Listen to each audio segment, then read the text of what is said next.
This week we are dealing with let me see what we're dealing with this week. Linear programming. um, linear. You'll notice that this week I think there's only four problems in the practice, and there is only one problem on the assessment. And that one problem, it obviously goes through everything that linear programming has. But the first thing you have to do is you have to read the problem, you have to set up the inequalities, you have to graph it out, and then test the corner points to see which one makes the problem true. So for this week, we're dealing with linear programming, and many business problems deal with this. In this section, we're going to study optimization strategy called linear programming. It's really basically you're going to graph these functions out. Okay, so let's say, this one, let's say this is what you did. You graphed this out. Let me turn on my marker here. Let's say that we graphed this out and we had a function that went like this and another function that went like this. We had another one that came down like this, and we had another function like this, and they all crossed or they all made this figure. And when you shaded it in, you ended up with this region here. Well, there's a rule that says that, we learned that when you shade, all of the values that are in your shaded region are true, right? They make the statements true. However, when you're doing an optimization problem, they take this a step farther. There is I'm not sure what I want to call it, a theorem that says that if you have a shaded in region, that the maximum profit or minimum profit has to occur at one of the corner points. So when you do a problem like this, there could be thousands and thousands and thousands of ordered pairs that would work in that problem. However, if we're trying to maximize or minimize the function, that will always occur at a corner point. So all you have to do is test the corner points. So that's where this optimization comes in. It says if a linear programming problem has a solution, then it must occur at a vertex of the set of feasible solutions. If there's more than one solution, then at least one solution must occur at such a vertex. So that's the whole philosophy around these types of problems. Okay, so what we're going to do tonight, or what's on your assessment this week, is I'm going to give you one problem. And what you're going to do is you're going to sketch the region corresponding to the system of constraints. So the first thing you're going to do is you're going to read the problem. You're going to come up with the constraints. You're going to graph them out. And then you're going to find the corner points and plug that into the optimization function. And that will give you the solution. So the practice problems this week are basically setting up the inequalities. Okay, so this is the first problem on your practice this week. It says the drama club is having a car wash as a fundraiser. They wash X number of cars at $5 each and Y number of trucks at $8 each. They will wash at least 26 cars and 15 trucks. They need to make at least $250. Which system describes this situation? Now, if I was grading this, I would give it an F, because when you do a linear programming problem, the first two inequalities that you should do is Y is greater than or equal to 0 and X is greater than or equal to 0. And why do we include these? Well, if you think about Y is greater than 0 and X is greater than 0, you're basically saying that your answer has to be in the first quadrant. If we did a normal graph, we have 4 quadrants. Well, if we did X is greater than 0 and Y is greater than 0, we just now said that our answer has to be in the first quadrant. So anytime I would expect this week when you do your problems that you should have x is greater than 0 and y is greater than 0 in your problem. Okay, so now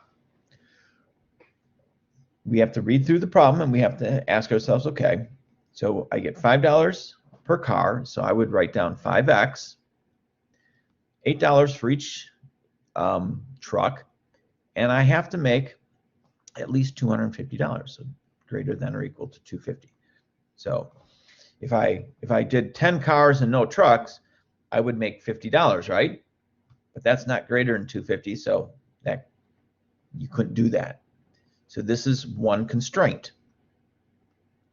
Then the second constraint, it says they need to, or they will wash at least 26 cars. So x is greater than or equal to 26 and 15 trucks. Well, that means y is greater than or equal to 15. So now I have these constraints. So tonight, the first step you're going to do on the assessment is you're going to write out your constraints. Second step would be to graph these. So I've got x is greater than 26, so I'd have a vertical line here at 26. Y is greater than 15, so that means I'd have y is equal to 15.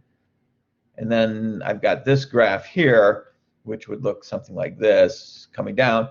So then the last thing you do is you find the corner points and plug that into the profit function. And they didn't give us a profit function here, so there's nothing to plug into.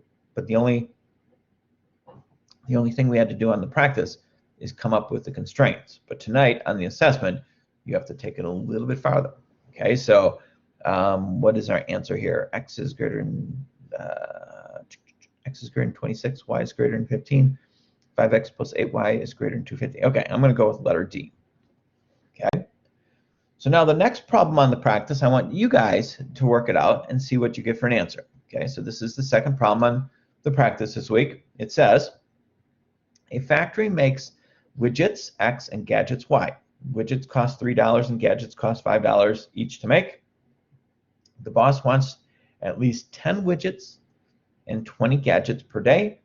Total costs need to be at most $300 per day. Which system represents this situation? Okay, so take a look at that. And tell me which one of those, A, B, or C, or D, would you believe is the correct answer? Letter B. Okay. Wesley, do you agree? Or do you pick a different letter? Okay. So if I was going to do this, first thing I did, it's like widgets cost $3 and gadgets cost $5. So I'm just going to go 3x plus 5y. And then we don't, at most $300, so we want to make it less than or equal to 300. Okay. So that means I'm looking at letter B, and I'm going to probably say I don't agree with B.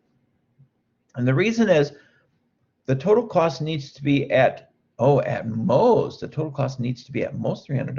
At most. Oh, at most. So I don't think it can go over 300. So I'm going to say that I'm going to go with 3x plus 5y is less than or 300 because they don't want to spend any more than that to make the widgets and gadgets. And then the boss wants at least 10 widgets.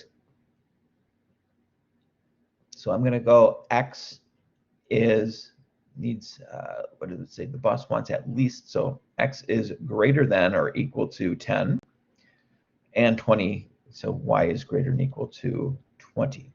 So I'm going to use these and see if I have an answer there. I'm going to say letter C for that. Do you guys see why it's letter C instead of B?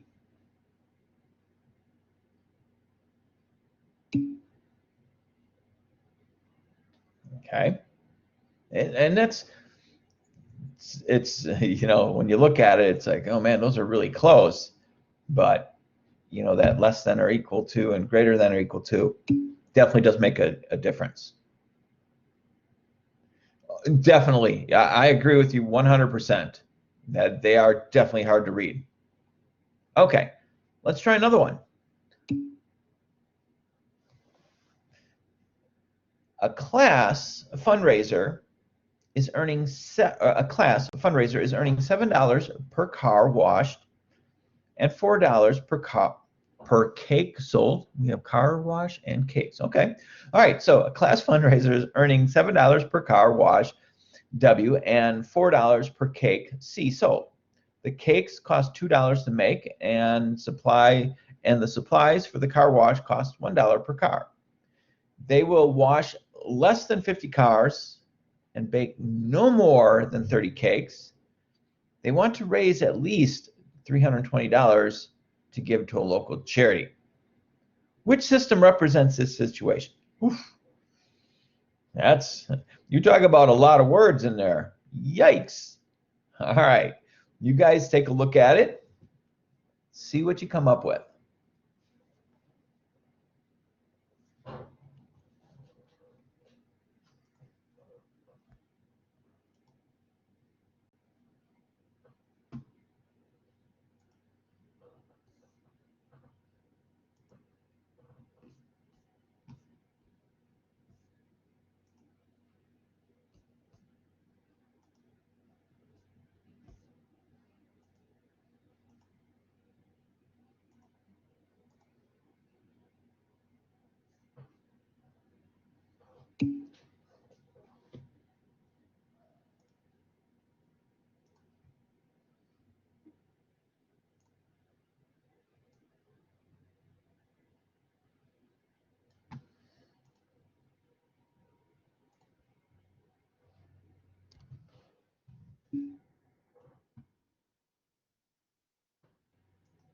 Okay, I was just capping a problem down that we can do in just a second. Okay, letter C, let's take a look at it. A class fundraiser is earning $7 per car wash and $4 per cake sold. So first thing I would start off with is I would go, 7W plus 4C, and they want to raise at least $320. So is going to be greater than or equal to 320. Okay, so I basically got rid of this, and I basically got rid of this, right? All right, and all of that just gave me that one inequality there. And then I'm going to read, it says the cakes cost $2 to make. Okay, so cakes cost $2 to make, so 2C. And the car cost $1, 1W plus 2C. They will wash less than 50 cars and bake no more than, oh boy, what the heck? I don't get where that comes in. The cakes cost $2 to make in supplies.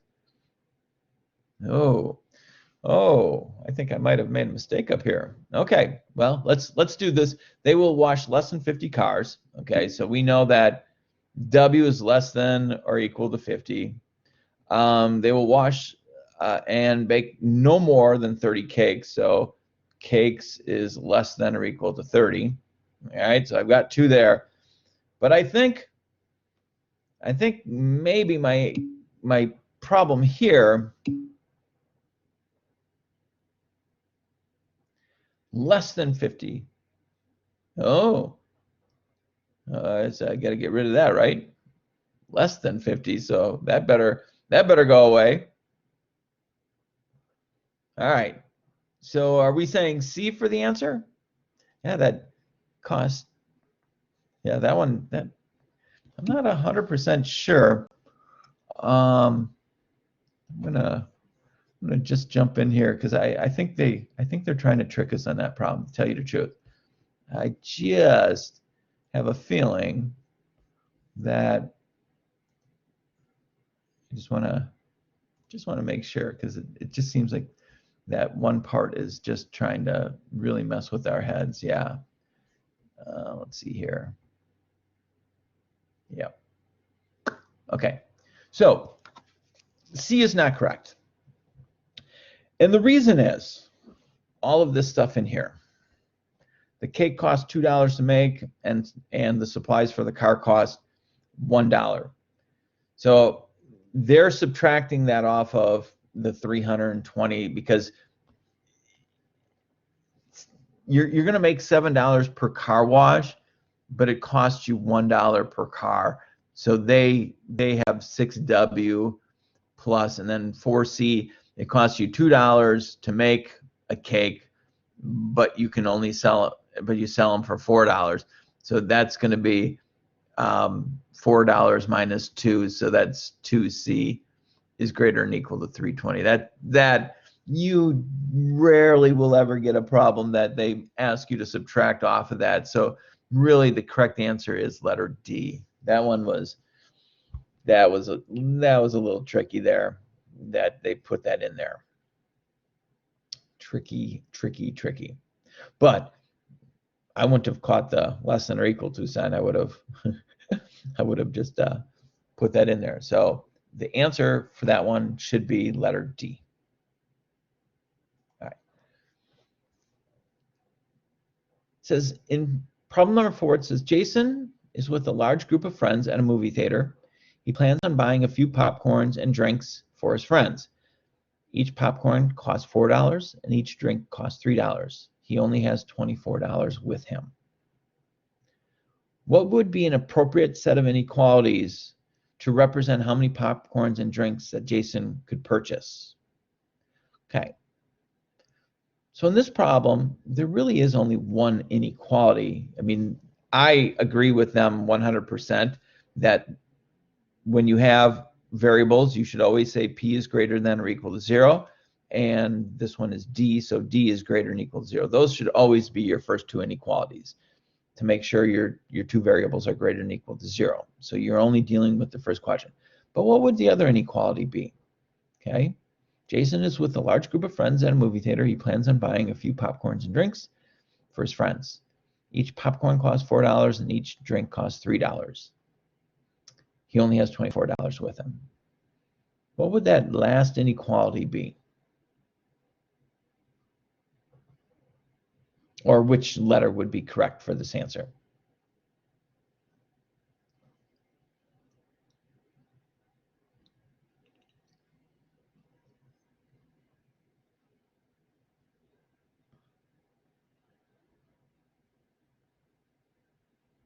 Uh-oh.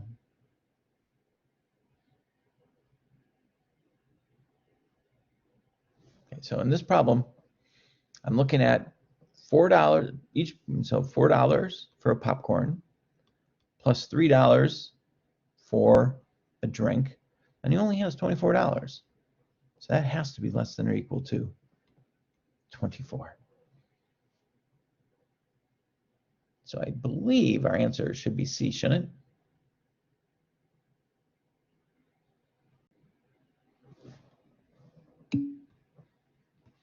All right. I want to put another problem up on the board.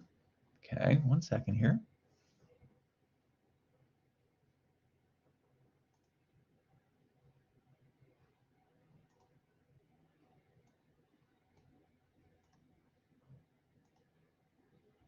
Nope, that's not the problem I wanted to put on the board. No.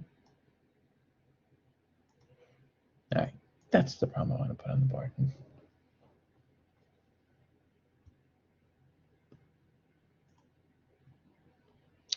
New. What the heck is going on here? Guess I can't load two at a time. Here we go. All right. Okay, so this is the problem for this week. Okay, this one problem. That's it. That's all there is. This is, well, I take that back. There's a multiple choice part too, but so this is the only problem on the free response question. Okay, so I'm going to let you guys work on this and see if we can come up with the answers. Now we can't grab. We're not going to be able to graph it out, but we'll talk about it. Okay, so it says in this problem, it says Superbats Inc. manufactures two different types of wood baseball bats: the Homer hitter and the Big Timber. The Homer hitter takes 8 hours to trim and turn on the lathe and 2 hours to finish. Each Homer hitter sold makes a profit of $17. The Big Timber takes 5 hours to trim and turn on the lathe and 5 hours to finish, and its profit is $29. The total time available for trimming and lathing is 80 hours. The total available time for finishing is 50 hours. Okay, now in a problem like this, the first thing I always do is I always look for the profit function, because the profit function deals with how much you're going to make, and that is not going to be graphed out. So we want to find the profit function. Okay. Now we have to label our variables. So let's just label what are your variables and what do they represent. Let's go x equals number of homer hitter. Okay.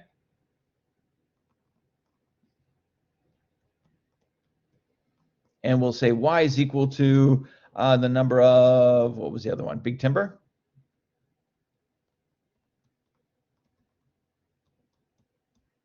Okay, so there's our two variables. All right, so 17x plus 29y is our profit function. I agree with that 100%. 17x plus 29y is our profit function. So let's just look at this profit function for 1 second. If this is your profit function and that's all you had to go by, which baseball bat would you make?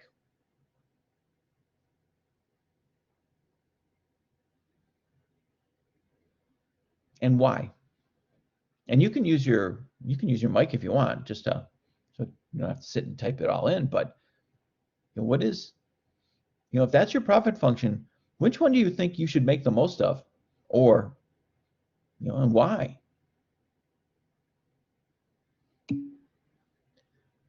Yeah, exactly. If this is all they gave me, I'd be making all big timbers. Why? Because you make more money doing big timbers. Okay, but there are restrictions, and that's where things come into play here. Okay, so my first two inequalities that I would like to see everybody have for this problem is x is greater than or equal to 0 and y is greater than or equal to 0. I will tell you that there is only two other inequalities for this whole problem. Okay, can you guys come up with them?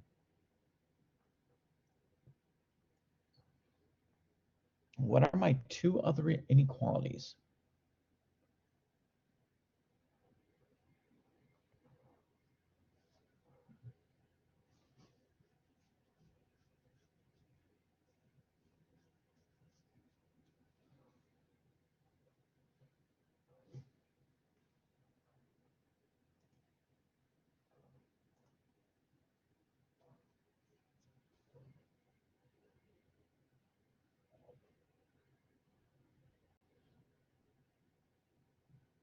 And it does take a little bit of thinking to get the two. All right. And I always look at it, it's like, okay, when I have a problem like this, it's like, okay, what's being done to the things? Well, a bat needs to be trimmed, and a bat needs to be finished. So those are going to be my two inequalities. Okay, 8x plus 5y is less than 50. Very nice, because it takes 8 hours to trim a home run hitter. So that's our home run hitter is an x value, right? So that's 8x, and it takes 5 hours to trim a big timber. So that's our y value. So that's 5y is less than or equal to, and we only have, let's see here, total time available for trimming is 80 hours. Oh, so I'm gonna, unless I read this wrong, because 80 hours for trimming. So I'm gonna go less than or equal to 80 here, because this is my trimming variables. And then my finish, it says that it takes 2 hours to finish the home run hitter, and it takes 5 hours to finish the other one, right? But there's only 50 hours on the finishing time. So that should be a 50 here. Yeah, you just have your times mixed up on there. So now I have all 4 of my inequalities that I have to graph out, okay?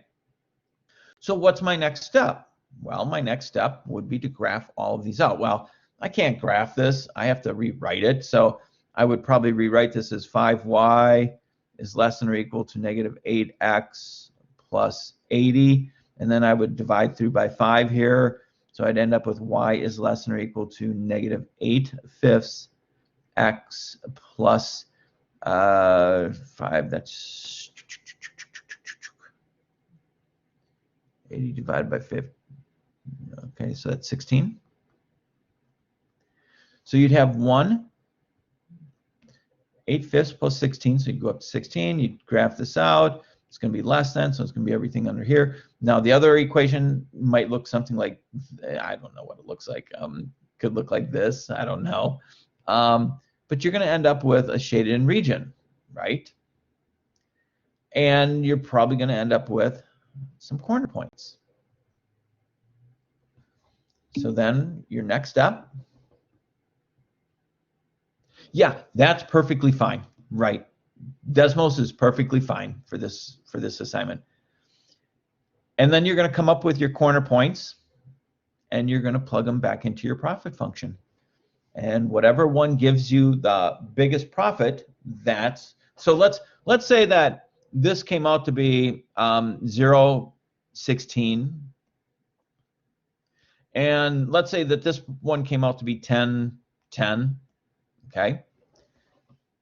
So then what we're going to do is we're going to plug that back in here to figure out what our maximum profit's going to be.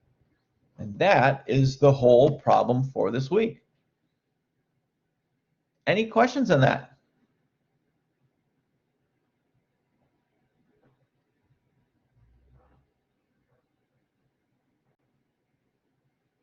Because that is all I have for you guys for this week. That's it. We went through almost the whole problem for the assessment. So you guys should be on a good start for this week. All right. If there's no questions, you guys have a great week. We'll see you back next week. I think next week we start with sequence and series. Bye.